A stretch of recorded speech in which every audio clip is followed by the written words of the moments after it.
இந்தியை திணிக்கிறார்கள் திணிக்கிறார்கள் என்னும் குரல் தமிழ்நாட்டில் கேட்டுக்கொண்டே இருக்கிறது. இந்தியை யாருமே திணிக்க வேண்டாம், அது தானாகவே வந்துவிடும். எப்படி என்கிறீர்களா? நம்மவர்களுக்கு உழைக்கும் எண்ணமே மறந்து போய் ரொம்ப நாள் ஆச்சு. இலவசங்களை வாங்கி கொண்டும் அதை விற்றுக்கொண்டும் உழைக்காமல் உல்லாசமாக வாழ்வது எப்படி என யோசிக்கவுமே நேரம் சரியாக இருக்கிறது. விளைவு, வெளி மாநிலங்களிலிருந்து ஆட்களை கூட்டி வருகிறார்கள் வேலைக்கு. குறைந்த சம்பளம், நிறைய வேலை. கிராமங்களில் கூட அவர்கள் வேலை செய்வதை பார்க்க முடிகிறது. இந்தி பேசுகின்றவர்களே அதில் அதிகம்.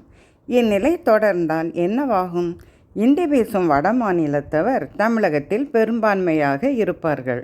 அப்போது தானாகவே இந்தி நிறைய பேரால் பேசப்படும் மொழி ஆகிவிடும். பின்பு அவர்கள் பேசும் மொழியும் அவர்களுமே தமிழகத்தில் நிறைந்திருப்பார்கள். நம்மவர்கள் இலவசங்களுக்காக ஏந்தி நிற்பார்கள் கைகளை கொஞ்சமும் கூச்சம் இன்றி.